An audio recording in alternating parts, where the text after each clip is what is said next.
창세기 18장 20절에서 33절에 있는 말씀 제가 봉독하도록 하겠습니다. 창세기 18장 20절에서 33절입니다. 여호와께서 또 이르시되 소돔과 고모라에 대한 부르짖음이 크고 그 죄악이 심히 무거우니 내가 이제 내려가서 그 모든 행한 것이 과연 내게 들린 부르짖음과 같은지 그렇지 않은지 내가 보고 알려하노라. 그 사람들이 거기서 떠나 소돔으로 향하여 가고 아브라함은 여호와 앞에 그대로 섰더니 아브라함이 가까이 나아가 이르되 주께서 의인을 악인과 함께 멸하려 하시나이까. 그 성 중에 의인 50명이 있을지라도 주께서 그것을 멸하시고 그 50인을 위하여 용서하지 아니하시리이까. 주께서 이같이 하사 의인을 악인과 함께 죽이심은 부당하오며 의인과 악인을 같이 하심도 부당하나이다. 세상을 심판하시는 이의 정의를 행하실 것이 아니니이까. 여호와께서 이르시되 내가 만일 소돔 성읍 가운데 의인 50명을 찾으면 그들을 위하여 온 지역을 용서하리라. 아브라함이 대답하여 이르되 나는 티끌이나 재와 같사오나 감히 주께 아뢰나이다. 50의인 중에 5명이 부족하다면 그 5명이 부족함으로 말미암아 온 성읍을 멸하시리이까. 이르시되 내가 거기서 45명을 찾으면 멸하지 아니하리라. 아브라함이 또 아뢰어 이르되 거기서 40명을 찾으시면 어찌하려 하시나이까. 이르시되 40명으로 말미암아 멸하지 아니하리라. 아브라함이 이르시되 내 주에 노하지 마옵시고 말씀하게 하옵소서. 거기서 30명을 찾으시면 어찌하려 하시나이까. 이르시되 내가 거기서 30명을 찾으면 그리하지 아니하리라. 아브라함이 또 이르되 내가 감히 내 주께 아뢰나이다. 거기서 20명을 찾으시면 어찌하려 하시나이까. 이르시되 내가 20명으로 말미암아 그리하지 아니하리라. 아브라함이 또 이르시되 주는 노하지 마옵소서. 내가 이번만 더 아뢰리이다. 거기서 10명을 찾으시면 어찌하려 하시나이까. 이르시되 내가 10명으로 말미암아 멸하지 아니하리라. 여호와께서 아브라함과 말씀을 마치고 가시니 아브라함도 자기 곳으로 돌아갔더라. 아멘. 오늘날 3명의 손님이 아브라함의 장막을 찾아왔습니다. 아브라함은 이들을 장막으로 초대하고 극진하게 대접을 하죠. 대부분의 성경학자들은 이 3사람 중에 한 사람을 인간의 모습으로 나타나신 하나님이라고 이야기합니다. 왜냐하면 18장 1절을 보면 여호와께서 마물의 상수리 나무에 있는 곳에서 아브라함에게 나타나셨다라고 말하고 있기 때문에 그렇습니다. 또 나중에 소돔과 고모라를 향해 가는 사람들을 보면 2명만 떠나고 1명은 남아있는 것을 알 수 있습니다. 그리고 오늘 이야기가 시작하면서 2사람들이 소돔으로 향하여 가고 아브라함은 여호와 앞에 그대로 섰더라라고 이야기하고 있습니다. 결국 아브라함을 찾아온 3사람들은 한 분은 하나님이셨고 2사람은 하나님을 수종드는 천사들이었던 거죠. 아브라함과 하나님은 대화 속에서 소돔과 고모라의 운명에 대해서 이야기를 나누게 됩니다. 바로 소돔과 고모라가 죄악으로 말미암아 그들을 멸망시키실 것이다 하시는 거였죠. 소돔과 고모라의 운명은 이제 경각에 달려 있습니다. 사실 이런 운명은 롯이 그곳을 향해 갈 때부터, 아브라함의 조카 롯이 그곳을 향해 갈 때부터 이미 그렇게 정해져 있었다고 해도 과언이 아니었습니다. 왜냐하면 롯이 소돔으로 이주해 갈 때 소돔 사람은 여호와 앞에 악하여 큰 죄인이었더라라고 창세기 13장에 이미 기록하고 있기 때문에 그렇습니다. 롯이 그 땅을 향해 갈 때 그 땅은 풍요롭고 풍족한 땅이었지만 그 땅은 또한 죄악으로 가득한 땅이었기 때문에 그렇습니다. 풍요는 참 좋은 것이지만 때로 사람들을 해이하게 하고 감사를 잊게 하고 자신이 가진 것을 만족하지 못하게 하고 더 큰 것을 탐하게 하는 그런 어떤 양면성을 가진 것 같습니다. 그래서 잠언 30장에서는 이런 고백도 있습니다. 나를 가난하게도 마옵시고 부하게도 마옵시고 오직 필요한 양식으로 나를 먹이시옵소서. 가난하게도 마옵시고는 이해가 되는데 풍부하게 부하게도 하지 마시라는 건 이해가 안 되지 않습니까? 우리 부자 되는 거 좋잖아요. 이왕이면 부자 되면 좋은데. 그런데 부함은 오늘의 감사를 잊게 하고 내일의 소망을 놓치게 하는 그런 나쁜 영향력도 있더라는 겁니다. 그래서 우리는 주기도문을 고백할 때마다 일용할 양식을 주옵시고 라고 매일 하나님을 의지하며 살아가겠습니다 라고 고백하고 있습니다. 그렇게 하나님은 아브라함에게 소돔과 고모라가 멸망당할 것을 말씀하신 후에 함께 온 천사들을 소돔과 고모라로 보내시고 하나님과 아브라함의 대화가 이어집니다. 그 내용이 바로 유명한 아브라함의 중보기도입니다. 소돔과 고모라에 50명의 의인이 남아있다면 그들과 함께 소돔과 고모라를 멸망시키시겠습니까? 아니다. 멸하지 않고 용서하겠다. 45명이면요 멸하지 않겠다. 40명이면요 그래도 멸하지 않겠다. 30명이면요 멸하지 않겠다. 20명이면요 멸하지 않지. 정말 죄송합니다. 한 번만 더. 10명이면요 10명만 있어도 소돔과 고모라를 멸망하지 않고 용서하겠다라고 약속하십니다. 왜 10명에서 그치게 되냐 하면 10명은 공동체를 의미합니다. 그러니까 10사람으로서 존재하는 10사람이 아니라 10명의 사람이 속해 있는 어떤 공동체를 의미하기 때문에 그렇습니다. 그러니까 소돔과 고모라에 정신 차리고 있는, 정신 제대로 박힌 제정신으로 살아가는, 하나님 앞에 온전한 사람으로 살아가는 공동체가 단 하나만 있다면 소돔과 고모라는 구원받을 수 있는 겁니다. 그런데 우리가 알고 있는 것처럼 교회를 다니지 않는 사람들도 소돔과 고모라 그러면 멸망당한 곳이라고 알고 있을 정도로 그것은 멸망당했습니다. 그러니까 그곳엔 10명의 의인이 없었고 제대로 된 하나의 공동체가 없는 것입니다. 소돔과 고모라의 운명이 10사람에게 달려 있습니다. 그리고 10사람에게 달려있는 그 희망이 누구로부터 시작했습니까? 아브라함의 이야기로부터 시작됐습니다. 아브라함은 소돔과 고모라 사람들에게 그 사람들도 모르는 시간 속에서 마지막 희망이 되어 주었습니다. 아브라함이 그렇게 기도하지 않았다면 10명의 기회도 얻지 못했을 테니까요. 아브라함은 하나님의 은혜와 자비 앞에 그들의 운명을 의인 10명이라는 소수의 사람들을 통해서 결정하실 것을 호소했고 하나님이 그걸 받아들이셨습니다. 하나님께서 아브라함을 부르시면서 복의 근원이 되게 하시겠다 말씀하셨는데 그렇게 아브라함은 소돔과 고모라의 멸망을 향해 하나님 앞에 범죄하여 멸망을 향해 가고 있는 소돔과 고모라 사람들에게 복의 근원이 되어주고 있었던 겁니다. 그러나 소돔과 고모라가 구원받은 그 소돔과 고모라에서 구원받은 것은 롯과 그의 가족밖에 없었습니다. 그러면 롯이 의인이었기 때문에 구원받았느냐? 그 장면들을 보면 롯은 끝까지 소돔과 고모라를 떠나기를 거부했습니다. 그래서 멸망이 임박했을 때 답답한 천사들이 롯을 이끌어 강제로 안전한 곳으로 피신시켰기 때문에 롯이 살아남을 수 있었습니다. 그런데 그 말씀에 롯이 살아남았다는 그 말씀에 이런 말씀이 함께 있습니다. 하나님이 아브라함을 생각하사 롯을 그 엎으시는 중에서 내보내셨더라. 그러니까 롯이 구원받은 이유가 뭐냐? 아브라함을 생각하셨기 때문입니다. 롯은 아브라함 때문에 구원받았습니다. 롯은 스스로 아무것도 아니었습니다. 롯에게 아브라함은 복의 근원이 되어 주었습니다. 그리고 오늘 이 이야기를 여러분과 나누는 이유가 바로 여기에 있습니다. 우리가 아브라함과 동일한 자리로 부름받고 있기 때문에 그렇습니다. 하나님은 아브라함을 복의 근원으로 부르신 것처럼 우리를 복의 근원으로 부르고 있습니다. 왜냐하면 우리는 복음 안에 하나님의 말씀 가운데 아브라함의 유업을 잇는 아브라함의 자손들이 되었기 때문입니다. 하나님은 우리에게 복을 주셨습니다. 그 복은 우리를 구원하사 하나님의 자녀로 삼으시고 하나님 나라의 백성으로 삼으시겠다는 겁니다.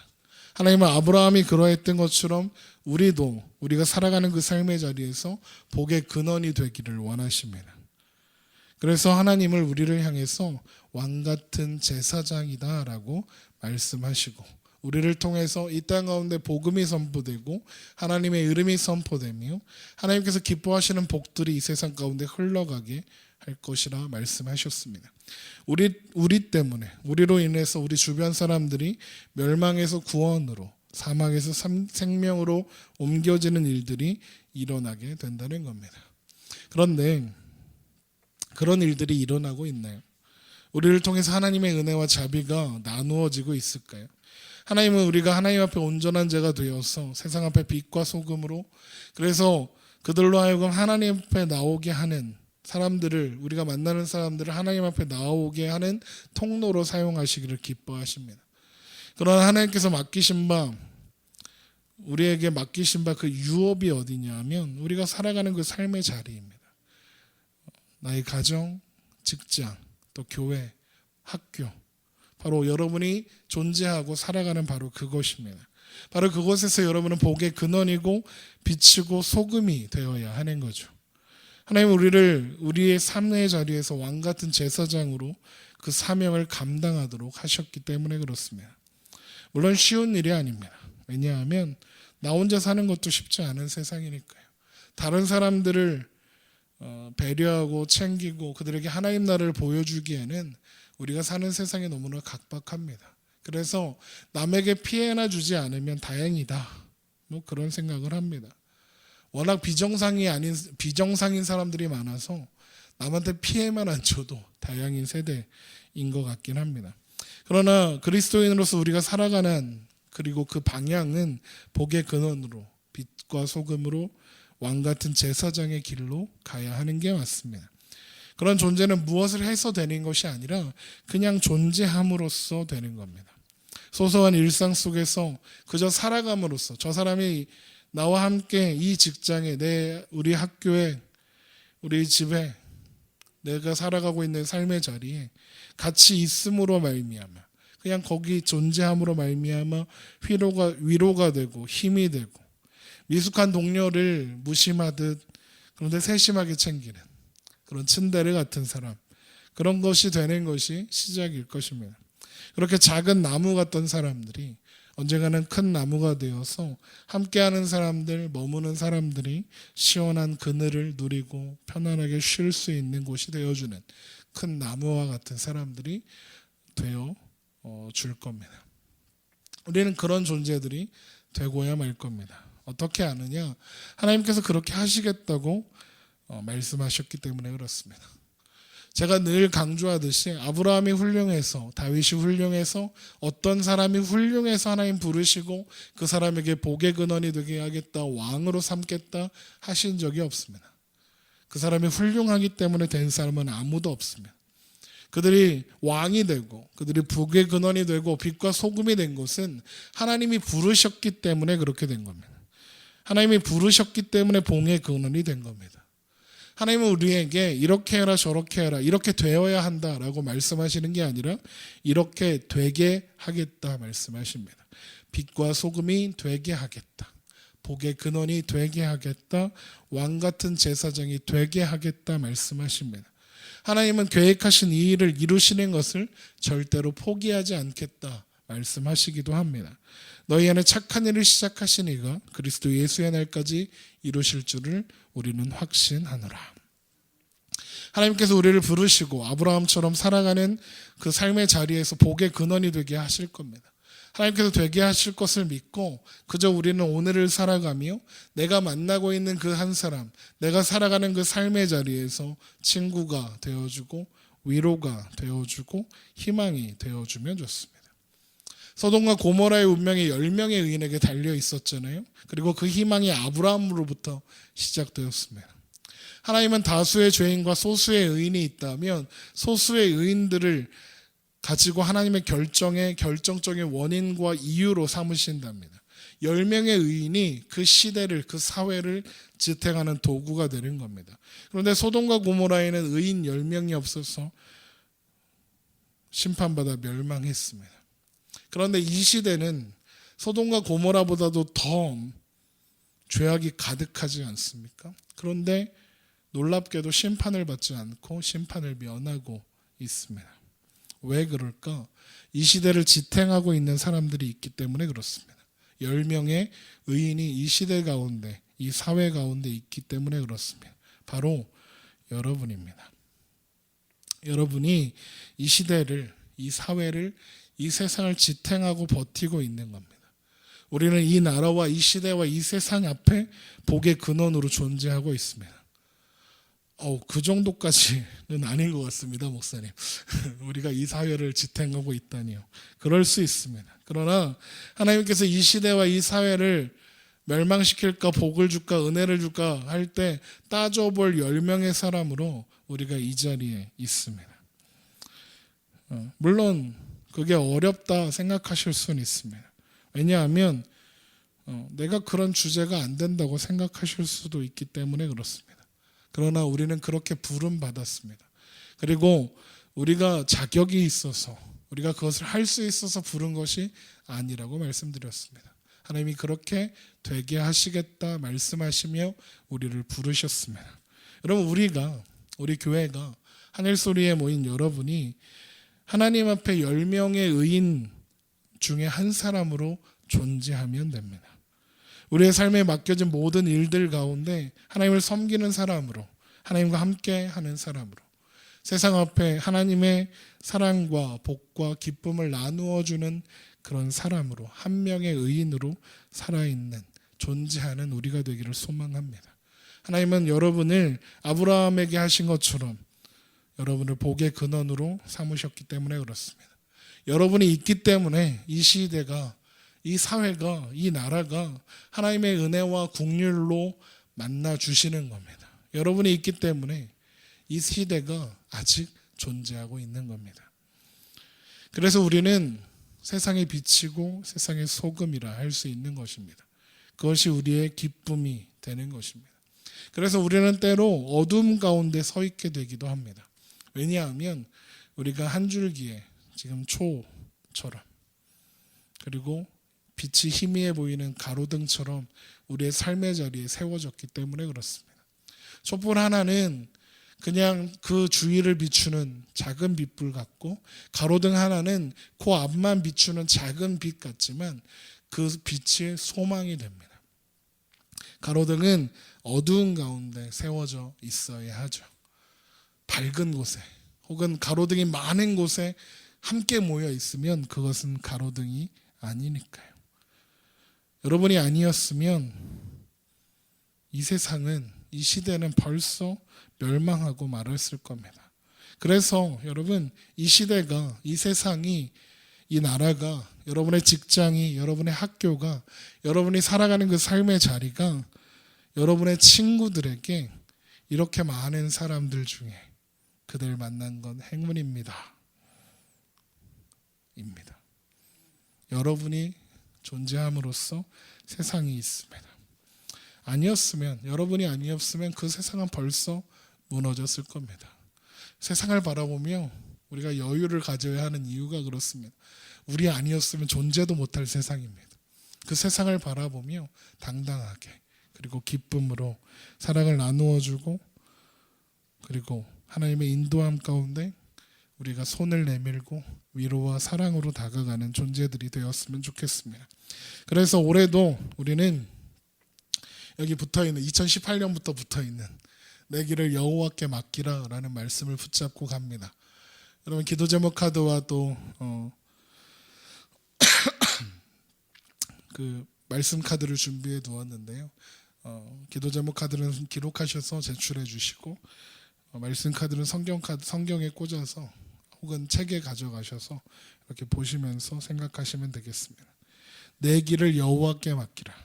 오늘은, 우리가 살아가는 오늘을 나의 나됨에 기대어 살지 않는다는 뜻입니다. 하나님의 하나님 되심에 기대어 산다는 이유입니다. 그런 우리가 살아가는 이 시대와 이 나라와 이 사회를 지탱하는 힘이고 복이고 능력이 되는 것입니다.